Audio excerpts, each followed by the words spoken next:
Ano ang evolution ng 3 meals a day? Okay. Ang konsepto ng tatlong pagkain sa isang araw ay may mga ugat ito sa tinatawag na kanlurang kultura, no? Western culture. Ngunit hindi ito naging pamantayan sa buong mundo. Sa mga sinauna at medieval na lipunan, ang mga pattern ng pagkain ay mas maluwag. Kadalasang nakabatay sa antas ng lipunan, klima at cycle ng agrikultura.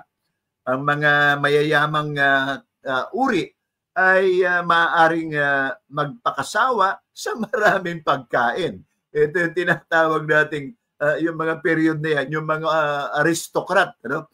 Ang mga aristocrat, karaniwan sila yung nagpapasimuno at nagpapalaganap ng higit sa 2 pagkain. At sapagkat sila ay aristokrata at ang kanilang resources ay sagana, no?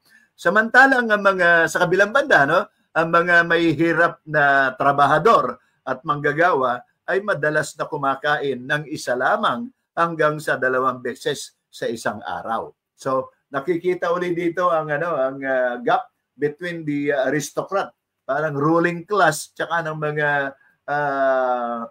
ang mga anak pawis, yung mga magsasaka at mga manggagawa, na karaniwan sila ay kumakain lamang ng once or twice a day. Okay, habang ang revolusyong industrial ay nagpatibay sa mga pamamaraang ganito, ang mga bansang kanluran tulad ng kanluran na industrialisado, no, noong 19th at 20th century, ang schedule ng 3 pagkain sa isang araw ay naging mas nakaugalian na sa mundo, sa buong mundo, no? Bakit nagkaganon? Ano nangyari? Sa industrialized country lamang umiiral yung ganon na pagpapatupad ng 3 meals a day, no? At ito sa mga may hirap na bansa na agricultural ang katangian at trasado ang ekonomiya, ay wala namang laganap na pabrika para ipatupad yung 3 shift at therefore yung 3 meals a day, no? So ganito ang nangyari, mga kalokarb. Ang kolonyalismo, ito yung turning point, ito yung very crucial turning point. Kolonyalismo at globalisasyon ay nagdala ng sistema ng 3 pagkain sa mga bahagi ng mundo, kung saan ang mga lokal na tradisyon sa pagkain ay minsang maramihan or kadalasang ito ay napapalitan ng mga impluensya ng mga kanluranin. So ito yung mga western influence, no? Yung culture ng mga western influence ay naipatutupad sa tinatawag na because of colonialism, no?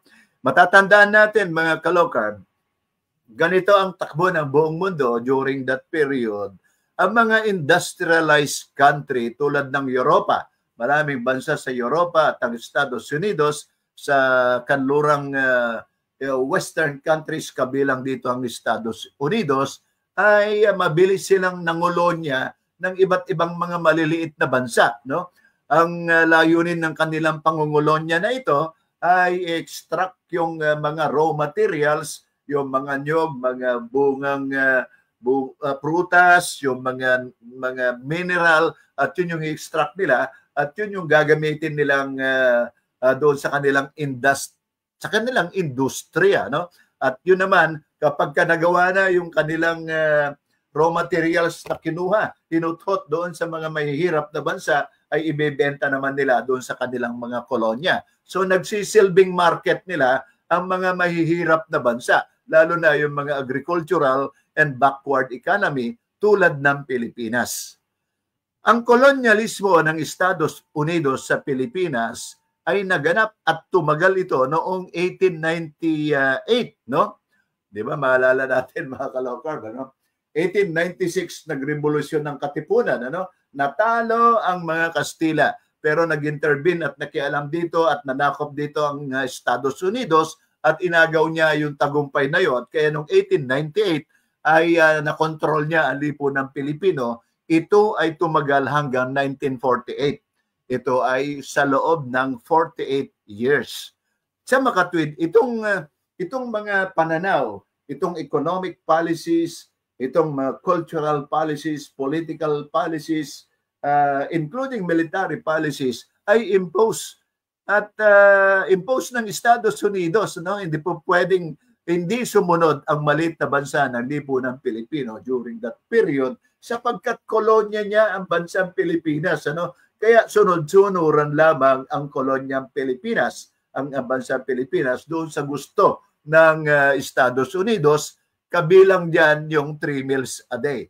Kaya dito sa Pilipinas, lumaganap na rin yung tinatawag na modern diet, modern disease at 3 meals a day. Kahit na ang Pilipinas ay hindi naman industrialisadong bansa. Hanggang sa ngayon, ano? Hanggang sa kasalukuyan, 21st century na, ano? Tayo ay nananatiling agricultural at backward ang ating economy. So, ito ay because of the imposition of the Estados Unidos policies sa lahat ng sphere of superstructure, economy, politics, and culture.